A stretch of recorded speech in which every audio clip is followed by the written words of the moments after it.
못해주겠다고 버틴 것이 미국이에요. 미국이 자유진영에서 마지막으로 루즈벨트 행정부 시절에 1933년 11월 달에 마지막으로 이 공산정부를 승인을 해주게 됩니다.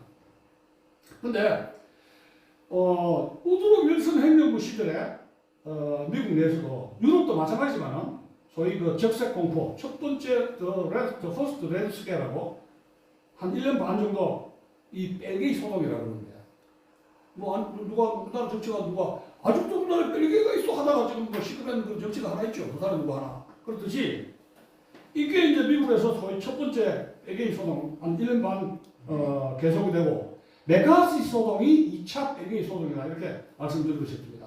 근데 자 이승만 박사가 왜 저렇게 반목이 전사가 됐는가 자 궁금하지 않습니까? 바로 이때에 1917년부터 1921년 미국의 그 적색 공포 시대에 미국에서 일어나는 폭탄 테러라든가 이런 그 공산주의자들의 이런 그 유인물이라든가 신문이라든가 그걸 본 거예요. 그리고 윌슨은 거예요. 그 정치 사상가기 때문에 이런 그 레닌 정부의 이런 그 공산주의 이데올로기 대단히 싫어했습니다. 윌슨이 그 제자가 누굽니까? 이승만 박사죠. 그 영향을 결국은 받았다는 사실입니다.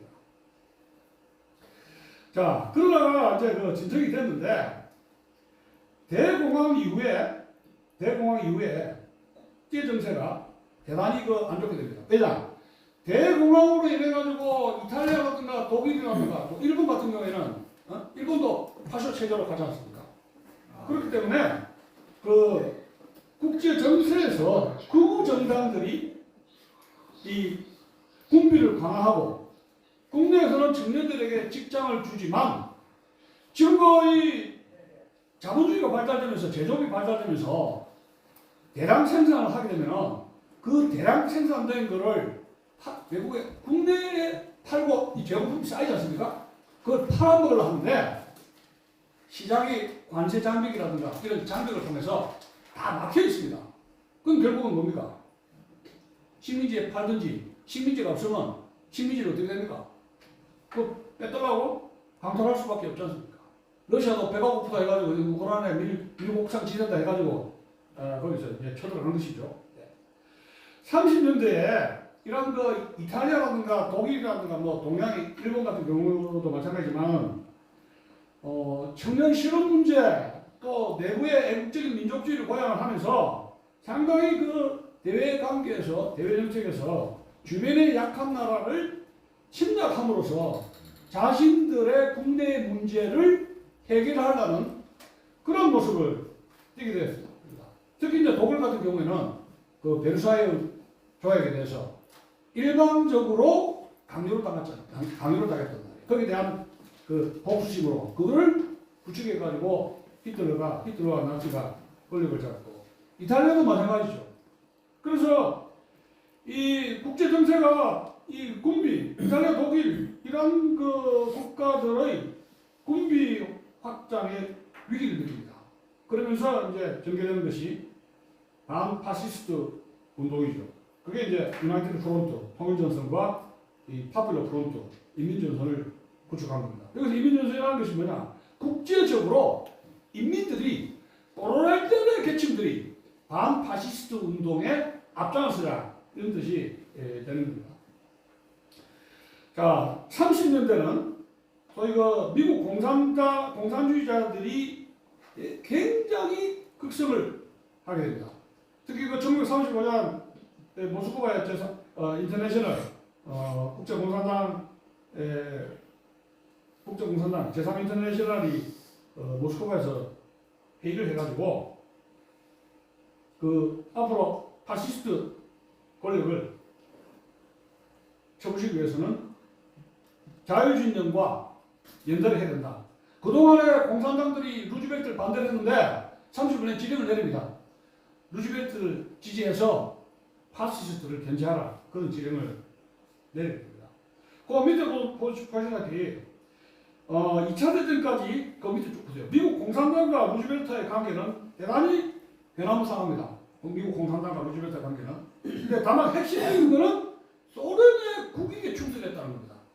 우리나라 주사파하고 비슷하죠. 우리나라 주사파지 북한의 이익에 충실하지 않습니까? 그렇듯이 변화한 무상관계 그때 따라서 태도를 바뀌는데 그거 보세요. 밑에서 일부 여덟 줄. 뉴딜 정책에는 반대를 하게 됩니다. 더 사회주의 정책을 하지 않았다고 반대했고, 그 다음에 코민테른 지령을 35년도 받고 난 뒤에부터는 또 지지를 합니다. 박근혜가 신탁 반탁하다가 북한 갔다 와가지고 찬탁하는 거 똑같아요. 그 다음 세 번째, 삼선을 1940년에 루즈벨트가 삼선에 출마했는데, 삼선 출마한 걸 반대를 하는데, 루즈벨트 행정부를 반대를 하는데, 왜냐하면 그 당시에 루즈벨트가 소련을 원조로 하지 않고 유럽을 원조로 한다. 왜 소련을 안 주느냐? 그래서 반대를 했던 것이고, 네 번째로는 히틀러가 바바로스 작전을 통해서 소련을 침공하게 되지 않습니까? 그게 1941년 6월입니다. 그러면서 미용소 연합국 체제가 갖춰지니까 이거 소련 편이구나 해서 이제 미국 공산당이 루즈벨트를 공개적으로 지지를 하는 겁니다. 우리나라 주사파하고 운동권들하고 그 비슷한 그런 형태를 보는. 소련과 루즈벨트 행정부가 이제 가까워지기 시작한 것이 이 소위 그 젠틀맨 어그리먼트라고 신사협정이었거든요. 근데 그 당시에 가장 소련하고 공식적으로 이제 승리가 대사를 교환을 해야 되는데, 그 당시 문제가 뭐냐면 케렌스키 정부 시절에 1차 세계대전 때 미국이 많은 전쟁 돈을 대줬습니다. 물자로. 지금 우크라이나에 미국이 돈 주듯이. 근데 그 당시에는 그냥 주는 게 아니라 싸게 이자를 해가지고 돈을 빌려줬는데, 그 전쟁 아까 케렌스키 정부가 무너지고 볼셰비키 정부가 들어서면서 그 빚이 있지 않습니까? 그 빚을 안 갚아주는 거예요. 그걸 돈 떼먹으려 한 거예요. 그러니까 이건 안 된다.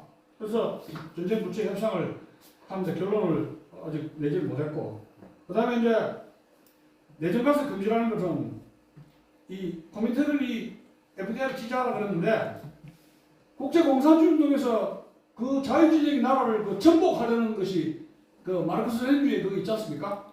그걸 하지 마라 하는 것이 이제 협상의 조건이었습니다.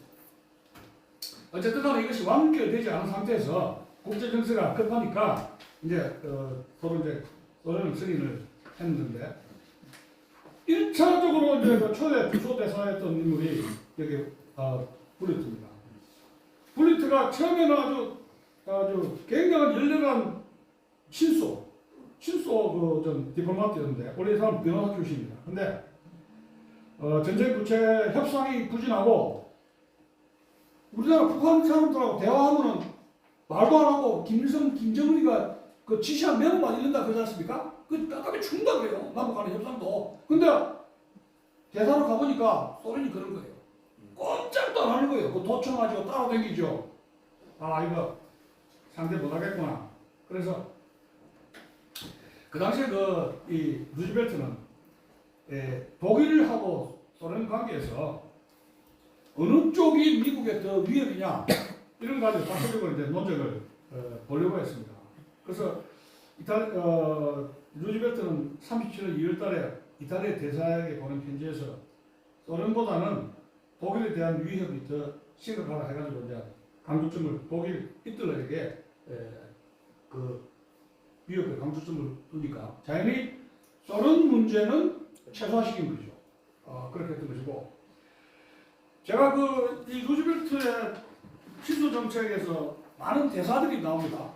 그런데 이제 첫 1차 대사는 블리트로 친소파인데 반소파로 이거 소련 공산당 안 되겠다 해가지고 돌아서고, 그 다음에 세 번째 대사인 조셉 데이비스, 이건 아주 맹목적인 친소입니다. 그 다음 대사는 또 반소파돼서 이제 이런 컨티뉴티, 꾸준하게 그런 것이 아니라 성향에 따라서 친소에서 반공에서 굉장한 그런 말하자면 굴곡이 굉장히 심하다는 말씀을 드리고 싶습니다. 제가 이번에 이걸 강연하라고 한 거 2년 전이었는데, 이걸 제가 10년 만에 다시 한번 읽어봤어요, 최근에. 그러니까 감기가 한 게 내가 이렇게까지 썼나 하는 거예요. 이거 지금 쓰라면 못 쓰겠어요, 솔직하게. 이런 식으로까지 쓰라면은 난 못한다고 나잡아질 겁니다. 뭐 이렇게 뭐 강연하라 하고 칼럼 뭐 하라 몰라도 이렇게 쓰라면 저는 지금 이제 못 쓰겠다 싶어요. 근데 뭐 그런 그렇고 그 루즈벨트가 소련을 선택한 자체는 좋다는 이야기예요. 근데 제가 이 책에서 이야기하는 거는 지금 그 미국이 우크라이나 나토도 그렇고 미국도 그렇고 원조를 주지요. 근데 그 원조를 이 무기는 된다 안 된다 하고 거기 가서 미군이 가가지고 어떻게 쓰는가 감시를 해야 하네요. 그냥 막 줍니까? 어떻게 보세요? 막 지금은 2차 대전하고 달라서 제가 핵심 뭐냐면 2차 대전 때는 이건 위성으로 돼가지고 위성에 감시망이 있어가지고 미군이 직접 안 가더라도 미군의 하이마스가 어떻게 쏘고 어떻게 하는 건 위성으로 체킹 가능했단 말이에요. 미군이 직접 땀을 안 받더라도. 근데 2차 대전 때는 소련에 대한 대수무기 원조가 가면은 이것이 어디에 어떻게 쓰는지 현장에 미군 장성들이 무관이 안 가 있으면 몰라요. 근데 결국은 너무 빨리 나가는데 소련에 주는 원조는 unconditional aid. 자, 영국 같은 경우에는 처음에 원조 랜드리즈 줄 때 시작이 뭐냐면 중고 구축함이거든요. 보물. 한 10년, 20년 구축함을 50척을 준다. 그러면 영국에서는 뭐예요? 태평양이라든가 대서양에 있는 짠쭈꾸리한 그 섬들이 많단 말이에요. 그걸 99년 동안에 미군이 임대해 쓰는 거예요. 지금 홍콩 99년 영국이 썼듯이. 그렇게 해서 반드시 호혜로 익스체인지 바타적을 한 거예요. 영국하고의 원전하는 것이죠. 왜냐하면 영국이 그 다음에 인도라든가 카나다라든가 엄청나게 해외 섬이라든가 식민지 많이 갖고 있었지 않습니까? 홍콩이든지, 그죠? 제일 큰 덩어리가 뭐예요? 인도 아닙니까? 그러니까 영국은 2000년 때 당해서 폭격을 당하고 했지만은 미국 사람들은 이 나라 부자네. 그럼 부자면 뜯어먹어야 되잖아요. 원조를 해준 대신에 뭐예요? 암을 내놔라든지 이제 조금 다른 거예요. 근데 소련은 뭐냐? 소련은 히틀러에게 당했다. 엄청나게 당하고 있다. 그럼 뭐예요? 이거 조금 더 치. 근데 또 원조를 주는데 처음에는 스탈린이 와서 뭐 보라 원조를 어떻게 쓰니까 보라 했는데 그 약속은 지켜지겠어요? 안 되겠다. 지금 김정은하고 트럼프하고도 관계도 그렇고 우리나라하고 북한하고 관계도 핵을 비핵화 한다 해가지고 또 뭐 그걸로 나고 합의서 많이 했죠. 근데 그 어긴 사람이 어느 쪽이에요? 북한이 남북 합의서든지 비핵화든지 지키지 않고 있죠. 이미 미국이 대소 엄청나게 무기를 할 때부터 소련은 현장에 가서 봐라던가 이게 원조가 어떻게 쓰는가 봐라 했는데 해주겠다는데 뭐예요? 하나도 지켜지지 않았습니다. 근데 답답한 거는 소련이 그러면 독일을 밀지 않으면 우리가 더 죽거나 우리가 더 힘들어진다. 그러면 묻지마 원조 아니지. 묻지마 원조. 우리가 북한에 그런 게 묻지마 원조 아니에요. 목사들 갖다 준 것도 묻지마 성금 아니에요. 그런 식으로 갖다 준 거예요. 근데 영국 같은 경우는 프랑스 같은 경우에는 서로 여행한다든가 같이 정도 교류가 되고 자세히 이거 보고 서로 합의가 되잖아요. 토론도 되고. 이거 원조가 되는데 소련은 그렇게 엄청나게 랜드리즈가 550억 달러 1년에 총 예산이 총 550억 달러는 그 당시에 어마어마한 규모인데 제일 많이 준 것이 영국입니다. 두 번째 준 것이 소련이에요. 근데 영국에 준 거는 대충 어떻게 돌아가는지 파악을 했는데 프랑스 뭐 자기성한테 가고 우리나라 독립운동한테는 단돈 1달러도 안 준 게 미국의 대여 랜드리지 법이에요. 1달러도 이승만 대통령은 못 받아먹었어요. 랜드리지 액트에. 그러면 소련 같은 경우에는 그렇게 엄청나게 갖다 줬는데 어떻게 쓰는지 어디 갔는지 그냥 한 무시를 갖다 준 거예요. 근데 우크라이나 같은 경우는 이 무기 된다 안 된다 다 가서 체킹하든지 기술 다 인공위성으로 쓰든지 관리가 그 전체는 허술한 게 아니고 그때의 무기에 대한 원조의 교훈이라고 이래 볼 수가 있습니다. 오늘날 우리나라에서도 무기라든가 이런 거 주고 이렇게 자칫 감시하는 체킹하는 것이 2차 대전 때 동사권 원조를 해가지고 이 루즈벨트 때 엄청난 이런 사고 친 것이 하나의 역사적인 교훈이다 이런 말씀을 드리는 것입니다. 그래서 여기 지금 이 조셉 데이비스 같은 인물이 이래 이제 주소 대사인데 이 사람이 한 3년 동안에 대사를 했는데 여기 보세요. 공산주의는 이름만 남아있다. 내부 경제를 가지고 급속히 민주주의 형태의 국가로 진화하고 있다. 공산주의는 이름만 껍데기만 갖고 있다는 얘기예요. 지금 소련이 이제 공산주의자 전체주의 국가에 말이 많지만 내가 우리 소련 전문가들 누구한테 물어보니까 지금 푸틴의 체제의 성격이 뭐냐니까 그 자꾸 아는 사람 별로 많지 않아요. 그냥 막연하게 토탈리테리아니즘이라는데 이것이 공산주의로서 완전히 탈바꿈했느냐 아니면 외피는 전체주의인데 그 기업 경영을 보면 알거든요. 사회재산제. 사회재산제하고 대기업 중소기업을 국가가 어느 정도 장악하고 있는 거가 그걸 이제 그런지 보면 알 수가 있어요. 완전한 공산주의는 아닌데 그 외피 속에서 이런 자본주의하고 공산주의하고 자유진영의 기업 경영하고 아마 중간형태를 띠고 있을 것 같고 중간형태. 어쨌든 보세요. 그 뒤에 들어보면 민주적 형태의 국가로 진화하고 있다. 지금 중국 공산당에 대한 인식하고 똑같습니다. 지금 여러분 트럼프 행정부에서 바이든 행정부가 지금 땅을 치고 후회하는 게 뭐예요? WTO 해가지고 중국을 개방시켜주면 어떻게 된다 했습니까? 중국 공산주의는 빤스를 벗고 이제는 자본주의로 진화한다고 믿고 한 거 아닙니까? 닉슨도 믿고 키신저도 믿고 우리도 믿고 너도 나도 믿고 다 믿었습니다. 그렇죠? 근데 바로 소련의 공산주의에 대해서 30년대에 이러한 인식을 대사들이 지도층 그대 하고 있다. 그래서 뭐야? 소련은 파비안 소셜이죠. 파비안이라는 것이 하니발 장군하고 맞닥뜨린 집정한 이름이 파비안 아닙니까?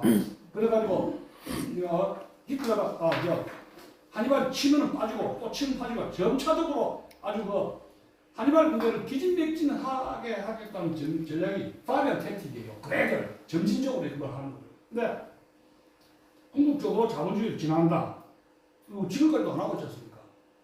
러시아 역사가 70이 넘는데 진화를 안 하고 있다. 자, 근데 국무부 입장은 30년대부터 1945년 끝날 때까지 소련에 대한 대공산주의 경계심을 늦추지 않습니다.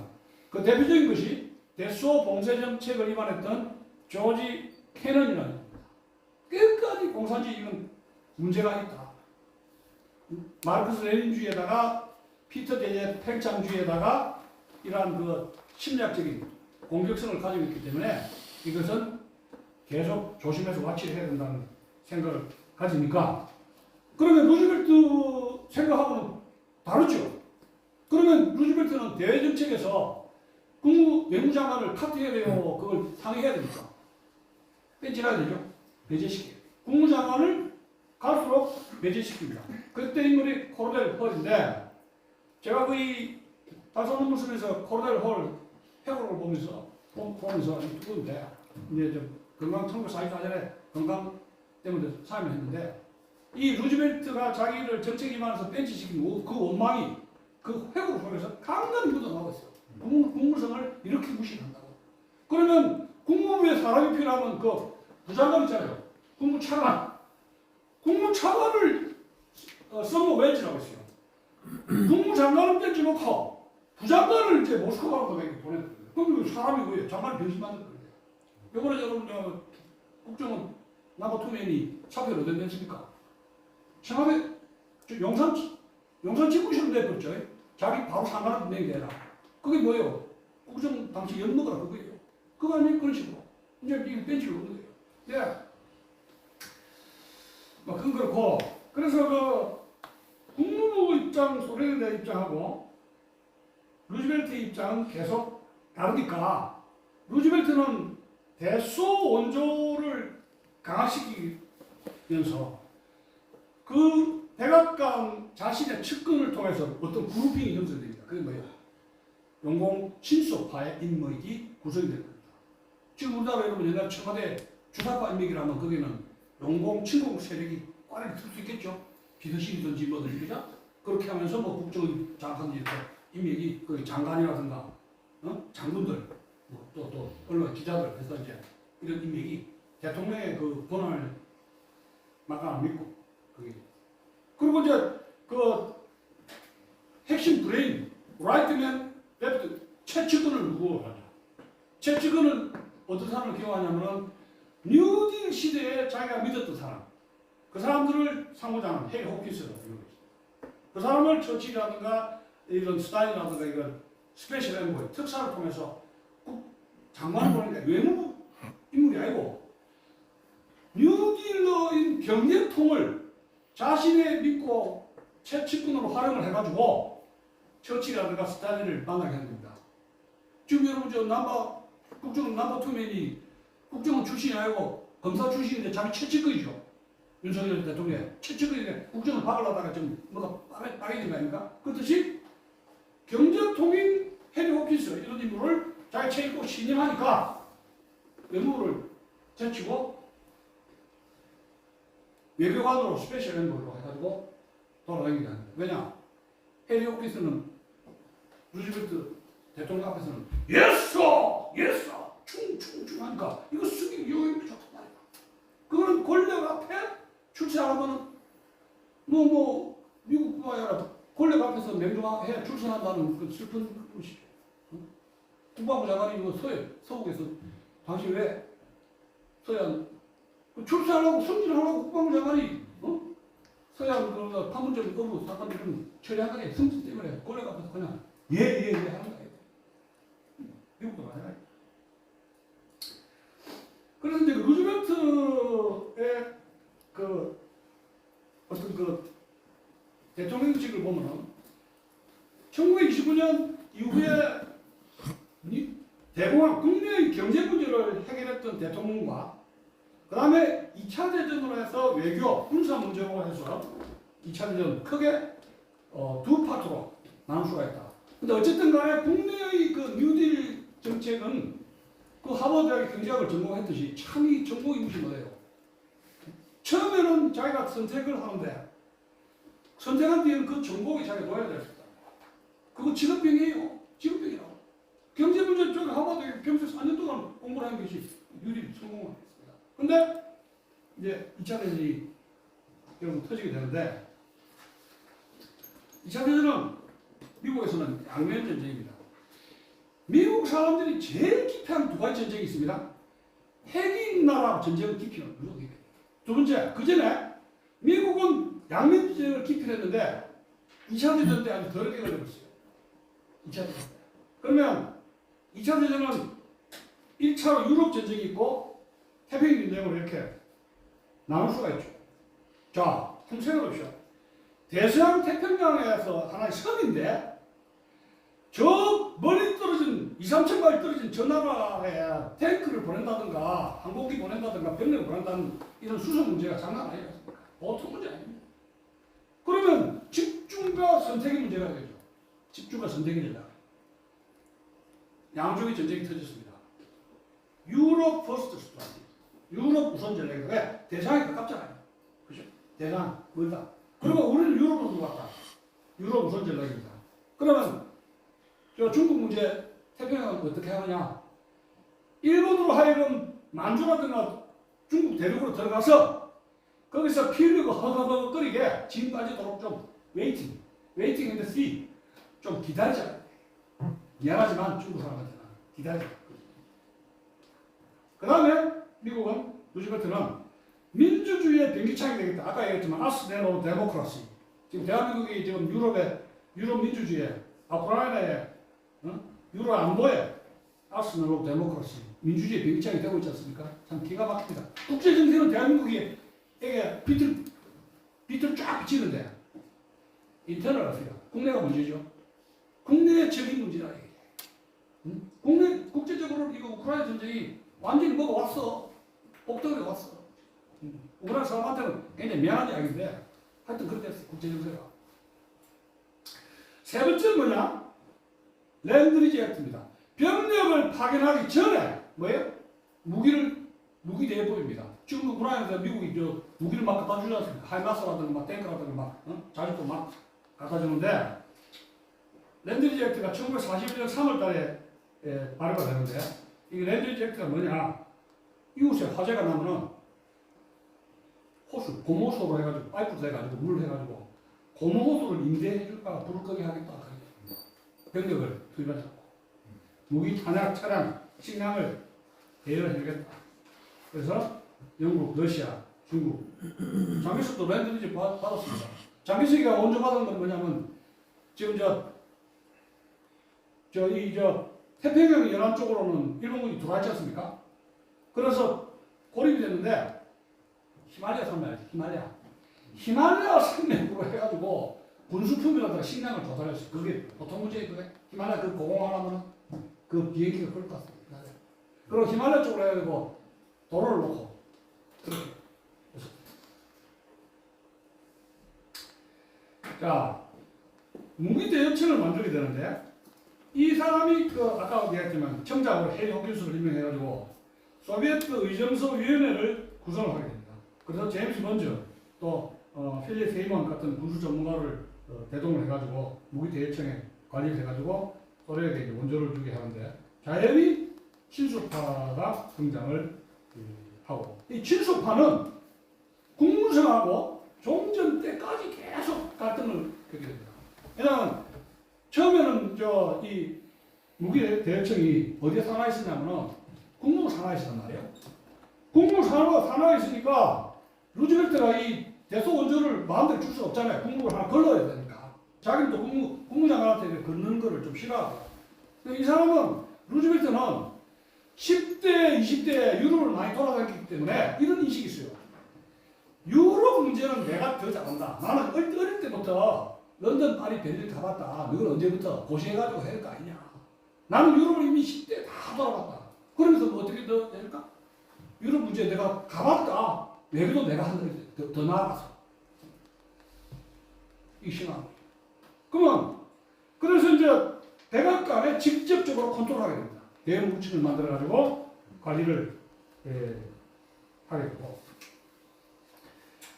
왜 이제 국무부하고 또 미의회하고 갈등, 대무기 가지고, 대소무기 가지고 갈등이 생기냐면은, 러시아의 원조가 이게 왜 도덕적인 시각이 되냐면은, 1939년, 여러분, 폴란드를 침공한 것이 어느 나라입니까? 거기 소련도 포함되죠. 소련하고 독일이 같이 먹었단 말이야. 독소 불가침 조약에서. 그 다음에 그 해 겨울에 스탈린이 핀란드가 쳤어요. 핀란드도 지금 우리나라 지금 K2 전자 관심 많잖아요, 지금. 레드백이라든가. 그러면 다음에는 폴란드냐, 핀란드냐, 이렇게 되는 겁니다. 근데 그때 악몽이 있단 말이야, 2차 대전 때. 1942년에. 처음에는 스키 부대를 해가지고, 스탈린 적군이 곤욕을 치렀어요. 스키들 타가지고. 근데. 안 되겠다 싶어가지고, 1940년 2월 달에 한 달, 두 달 해가 대규모로 때리 박으니까, 핀란드가 항구를 땅을 내줬어요. 그때, 핀란드가. 그러면 이거는 히틀러처럼 침략 국가죠. 근데 미국 해가 가만히 보니까 침략 국가의 소련에게 또 원조를 준다? 탱크라든가 이걸 준다? 그럼 이거 아니잖아요. 그래서 반발이 생기는 겁니다. 그러니까 루즈벨트 행정부 내에서 계속 문제가 되는 것은 소련 문제인데 이 나라에게 어떤 식으로 어느 정도 원조를 해줘야 되느냐. 어떤 식으로 어느 정도. 북한도 마찬가지죠. 미국하고 한국이 이번에 무슨 담대한 구상? 단계별로 뭐 해주겠다 해가 지금 덩그락 거렸는데, 그거다가 무슨 현찰 줄 수는 없잖아요. 현찰 주면 또 핵무기 만드니까. 김대중처럼 현찰 주면 핵무기 만드잖아. 그러니까 이 공산국가에게 어떤 기술, 어떤 군사 원조를 해주느냐. 2차 대전 내내 문제가 됐다는 겁니다. 국무부의 반발을 봅시다. 대소 원조는 조건부로 하라 이게. 컨디셔널 에이드. 무조건 원조는 독재 체제 강화에 기여하고 후탈이 있다. 강도에게 칼을 주는 것이다. 식량을 주더라도 무기를 주면 안 된다. 해서 컨트롤하면서 어느 정도 말을 듣도록 하면서 줘야 된다. 그런 이야기입니다. 미국이 우리나라 원조 줄 때 미사일이라든가 180km 사정거 해가지고 계속 죄었잖아. 이랬으면 안 된다, 저랬으면 안 된다. 한국이, 미국이. 공짜가 없다는 게. 특히 영국이 줄 때 굉장히 그 체킹을 했다. 미국이 먼저. 자, 그래서 이제 그러다가 이제 전쟁이 진행이 되면서 이거 지금 내가 지금 이거 누가 하고 있나? 잘하고 있네. 제가 안 했는데 잘하고 있네. 근데 이게 해리 호킨스입니다. 처치를 먼저 만났고 호킨스가 이 생긴 관상 보니까 약해 생겼죠. 헤헤 하면서 하게 생겼잖아요. 이렇게 빠졌다고. 근데 처치를 만나고 그 다음에 가을에 스탈린을 만났습니다. 이 뭐냐면 스페셜 엠보이라는 것이 대통령의 의중을 전달하는 신부름꾼이에요. 그 메모대로 그대로 정황 보고하고. 근데 스탈린은 원조 해주면 다 와서 정보 주고 다 해주겠다고 다 해줬습니다. 근데 안 들어. 어디에? 해리 호킨스. 그 자리에 스페셜 엠보이죠.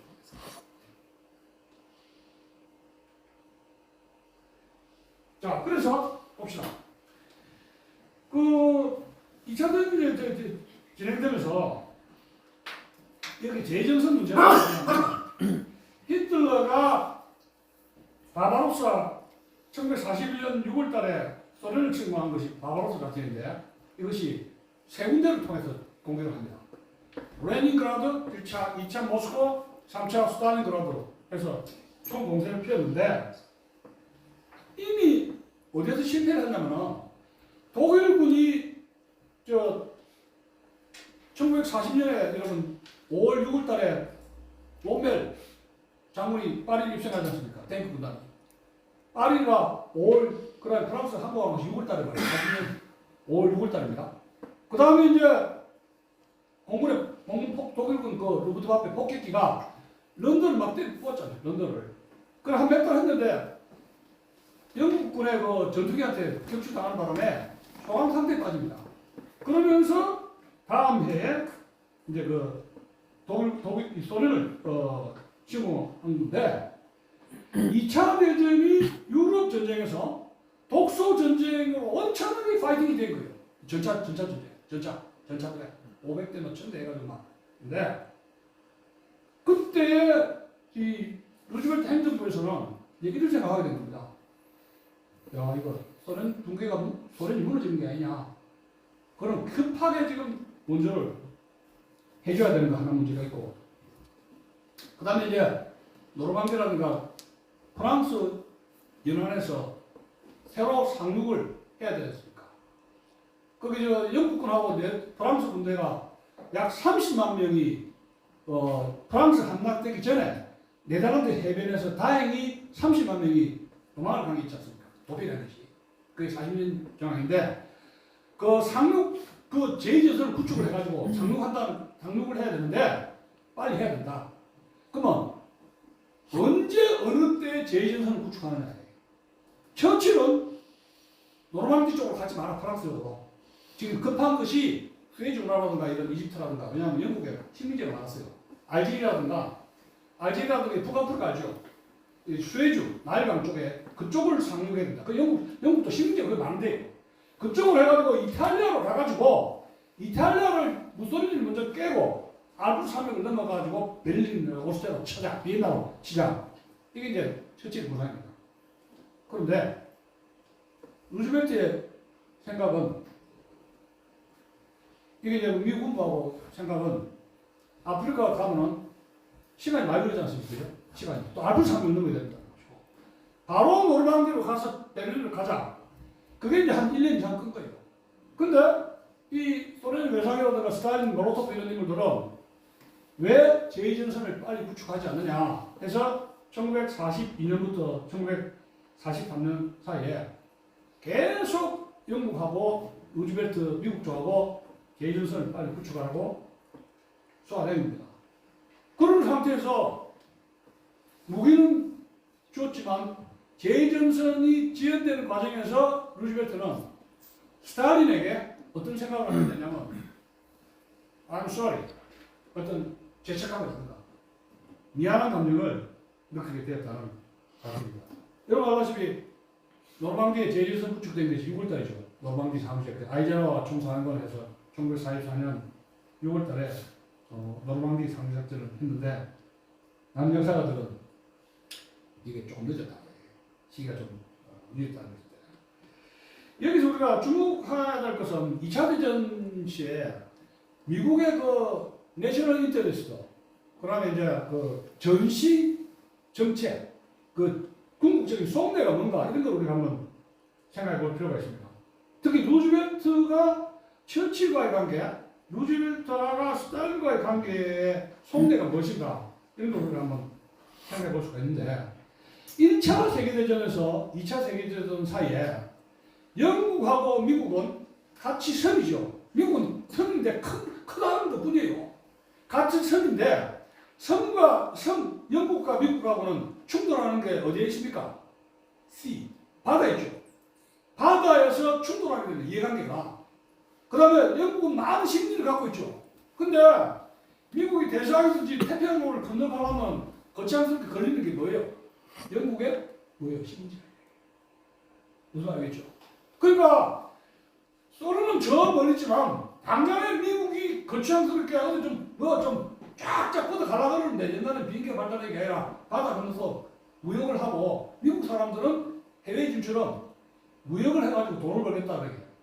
엘리노의 그 부친이 홍콩에 마약을 해가 돈 좀 버는 사람이에요. 엘리노. 그리고 이제 그 루즈벨트 그 집안이 그 네덜란드 상인들이거든요. 그 네덜란드 상인들이 어디에서 돈 벌었느냐? 차이나, 중국으로 돈을 벌어가지고 부자가 된 그런 가게가 내리고 있습니다. 그 루즈벨트 가게가, 패밀리 가게가. 그러니까 외국으로 진출한다면 땅 따먹기가 아니라 뭐예요? 돈 버는 교육을 오픈도 하겠어요. 조선이든지 일본이든지 중국이든지 시장을 팍 뺏기버려가지고 거기서 물건을 팔아가지고 이득을 챙기자. 그 조선을 왜 그랬느냐? 좀 루즈벨트가 왜 침입하라 해가지고 조선을 받았냐 하면은 한국에 와보니까 팔아먹을 게 없어요. 왜냐하면 그 속에 뭐 구매력이 있어야 살 거 아니에요.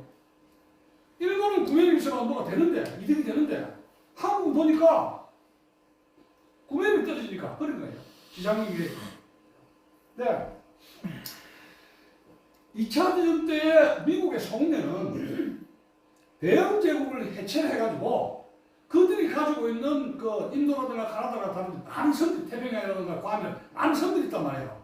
그것을 독립시키거나 미국의 영향권으로 확보하면서 대영 제국을 무력화하는 것이 미국 행정부의 하나의 숨겨진 전략이었다.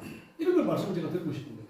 그래서 여러분 아시다시피 대서양 현장에서 여기 대서양 현장에서 짜서 2조, 3조 해가지고 양국 정부는 어떠고 저떠고 여기 자유 아닌 영토 변경을 원하지 않는다 해가지고 이 주권 회복을 쭉 했는데 이거 자세히 보면은 영국이 향후에 식민지를 더 이상 확보하지 못하도록 굉장히 많은 견제가 들어요. 대서양 현장이에요.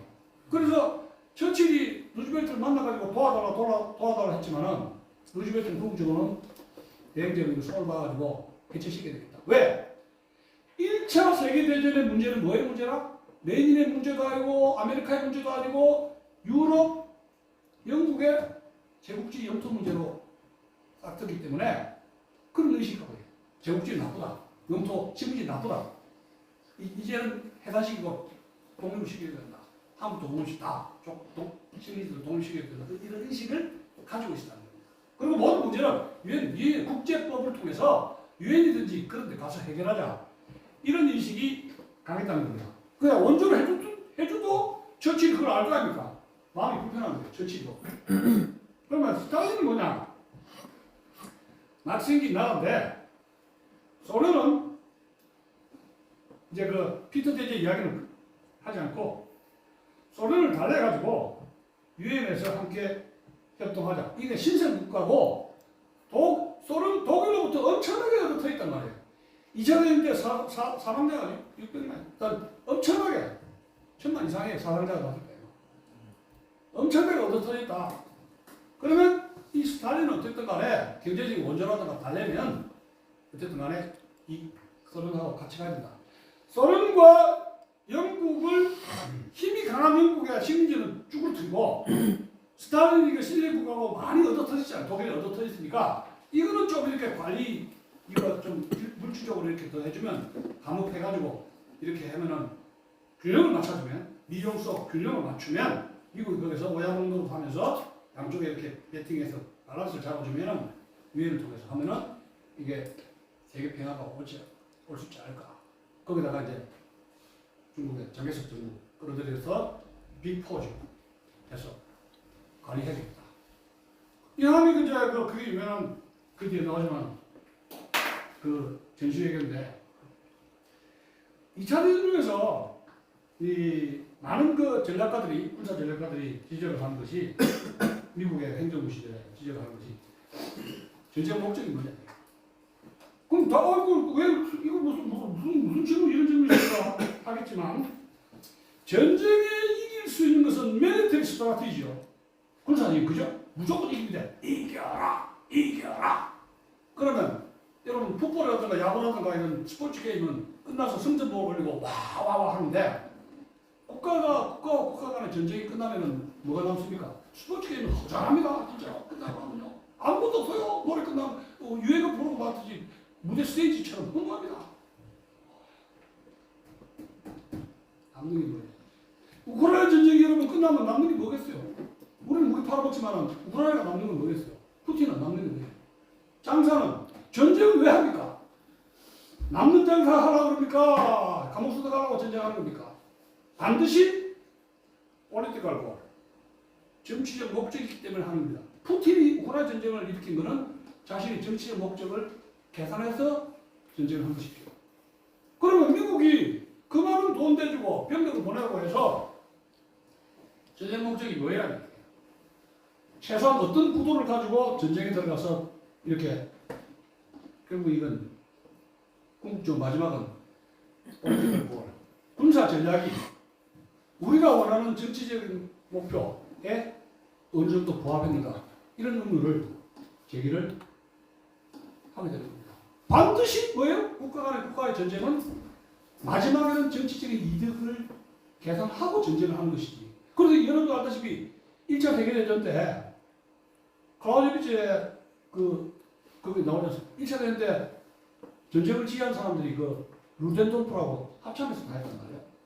무조건 킬하는 거. 그래서 그 전쟁론에서 클라우제비치는 왜 뭐 때문에 전쟁을 하느냐 항상 군인들한테 지적을 하고 군인들이 마지막에는 이거 하면 안 된다는 게 칼부림을 해서는 전쟁 목적을 망친다는 것을 클라우제비치의 전쟁 목적에 지적을 하고 있는 것입니다. 조금 이따 갈까요? 한 10분 시작할까요? 예. 이거 일단 버튼을 끌까요? 예.